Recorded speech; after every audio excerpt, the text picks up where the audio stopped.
కృష్ణలంకకు చెందిన గాదే సాయి కృష్ణ అదృశ్యం lockup death కేసును సీబీఐకి అప్పగించాలని కోరుతూ దాఖలైన పిటిషన్పై హైకోర్టు విచారణ చేపట్టింది. ఈ కేసు దర్యాప్తు కోసం ఇప్పటికే ప్రత్యేక దర్యాప్తు బృందం సెట్ను ఏర్పాటు చేసినట్లు ప్రభుత్వం తరఫున అడ్వకేట్ జనరల్ న్యాయస్థానానికి తెలిపారు.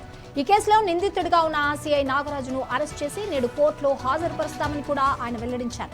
ఇరుపక్షాల వాదనలు విన్న హైకోర్టు తదుపరి విచారణను జూలై 6కి వాయిదా వేసింది. ఈ కేసులో తదుపరి పరిణామాలు ఎలా ఉండబోతున్నాయన్న దానిపై ఉత్కంఠ నెలకొంది.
దీనిపై మరింత సమాచారం మా ప్రతినిధి కృష్ణ అందిస్తారు.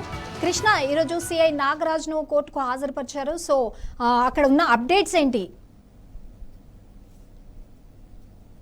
విజయవాడలో సెన్సేషన్ సృష్టించినటువంటి లాకప్ డెత్ కేసులో ఇప్పటికే సస్పెండ్ అయిన నాగరాజును అయితే ఈ రోజు ఉదయం వరకు కూడా రెండో విడత కూడా కదా సిట్ బృందం అయితే విచారించింది. ఈ విచారణలో అనేక ప్రశ్నలు అయితే సంధించినట్లయితే చూస్తా అన్నాం. కానీ ఏ ప్రశ్నకు కూడా పెద్దగా సమాధానం చెప్పలేదు, మౌనంగానే ఉన్నాడు. అంటే మౌనమే అర్ధాంగీకారం అన్న రీతిలోనే నాగరాజు ప్రవర్తించాడు అని చెప్పేసి కూడా మనకు అందుతున్న సమాచారం. ఎక్కడా కూడా ఏదైతే ఈ సంబంధించిన డిజిటల్ ఆధారాలతో పాటు ప్రధానంగా ఎప్పుడు తీసుకొచ్చారు, ఎవరు తీసుకొచ్చారు, మీకు ఎప్పుడు చెప్పారు, ఆ టాస్క్ ఫోర్స్ కి మీకు అప్పచెప్పింది ఎవరు, ఇట్లాగా అనేక కోణాల్లో మొత్తంగా తీసుకుంటే ఇప్పటి వరకు జరిగిన అంటే మే 8వ తేదీ నుంచి నిన్న అరెస్టు చేసేంత వరకు కూడా జరిగినటువంటి కంప్లీట్ ఎపిసోడ్ కి సంబంధించి అనేక ప్రశ్నలు అయితే సిట్ బృందం అయితే అడిగినట్లయితే మనకు స్పష్టంగా తెలుస్తుంది. కానీ ఏ ప్రశ్నకు కూడా సమాధానం చెప్పకుండా మౌనంగానే తాను ఉన్నట్లు కూడా అధికారులు అయితే చెప్తున్న పరిస్థితి అయితే కనిపిస్తుంది. ఎట్టకేలకు ఈ రోజు మరి కాసేపటి క్రితమే ఆ నాగరాజును అయితే వైద్య పరీక్షల నిమిత్తం అయితే విజయవాడ జనరల్ హాస్పిటల్ కు తీసుకొచ్చి వైద్యులు ఒక బృందంతో పరీక్షలు నిర్వహించారు. అనంతరం తన్ని మరి కాసేపటి క్రితమే విజయవాడ కోర్టులో అయితే ప్రవేశపెట్టడం అయితే జరుగుతుంది. ప్రస్తుతం కోర్టులోనే నాగరాజు ఉన్నాడు. కాసేపట్లో కూడా జడ్జి రిమాండ్ విధించే అవకాశం అయితే కనిపిస్తుంది. రిమాండ్ విధించిన తర్వాత మళ్ళీ కస్టడీ పిటిషన్ కోరే అవకాశం అయితే కనిపిస్తుంది. కస్టడీకి ఈసారి రెండో విడతగా కస్టడీకి తీసుకొని మళ్ళీ అసలు ఏం జరిగిందో పూర్తి వివరాలు విచారించాలని కూడా సిట్ బృందం అయితే ప్రయత్నాలు చేస్తున్నట్లయితే మనకు స్పష్టంగా అర్థం సంగీత. అయితే కృష్ణ, తదుపరి విచారణ ఎప్పటికి వాయిదా వేశారు? అందులో కోర్టు నుంచి ఏమే ఇంకా ఆధారాలు కావాలని చెప్పడం జరిగింది?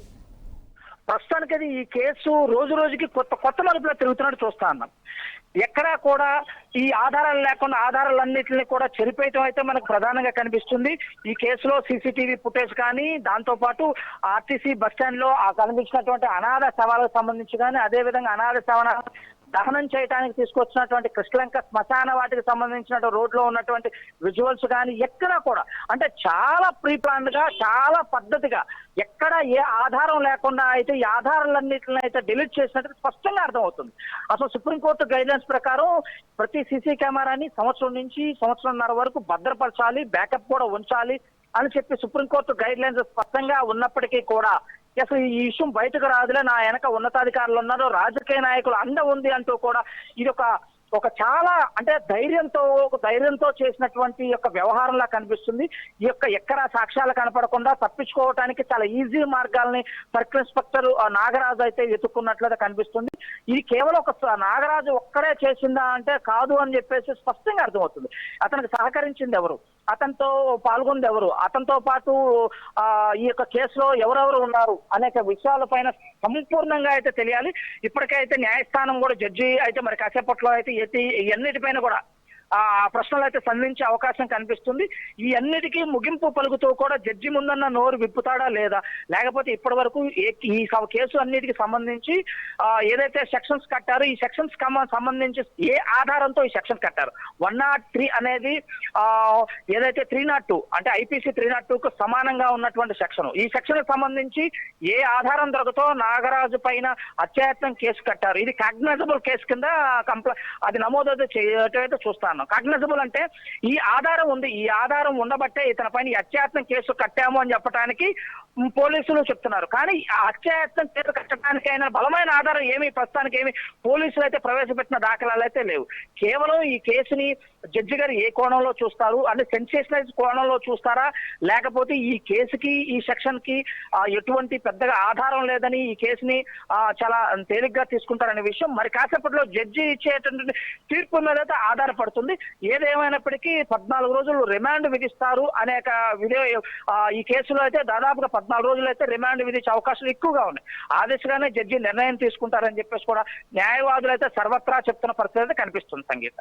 Okay Krishna, right.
విజయవాడలో సాయి కృష్ణ కస్టోడియల్ డెత్ కేసులో కీలక పరిణామం చోటు చేసుకుంది. ఈ కేసులో నిందితుడిగా ఉన్న మాజీ సీఐ నాగరాజును సిట్ అధికారులు విజయవాడ 2వ అదనపు జ్యుడిషియల్ మెజిస్ట్రేట్ కోర్టులో హాజరుపరిచారు.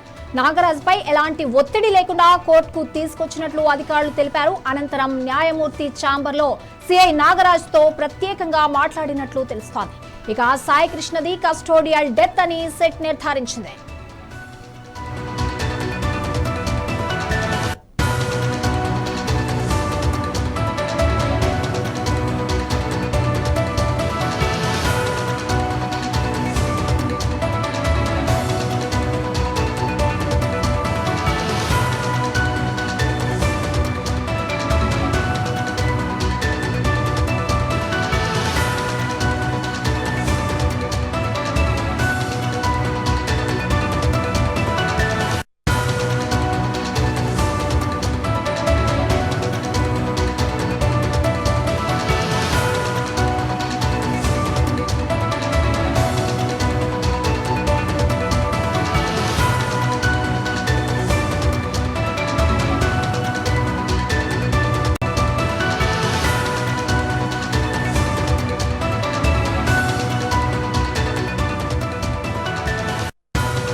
విజయవాడలో సాయి కృష్ణ కస్టోడియల్ డెత్ కేసులో కీలక పరిణామం చోటు చేసుకుంది. ఈ కేసులో నిందితుడిగా ఉన్న మాజీ సీఐ నాగరాజును సిట్ అధికారులు విజయవాడ 2వ అదనపు జ్యుడిషియల్ మెజిస్ట్రేట్ కోర్టులో హాజరుపరిచారు.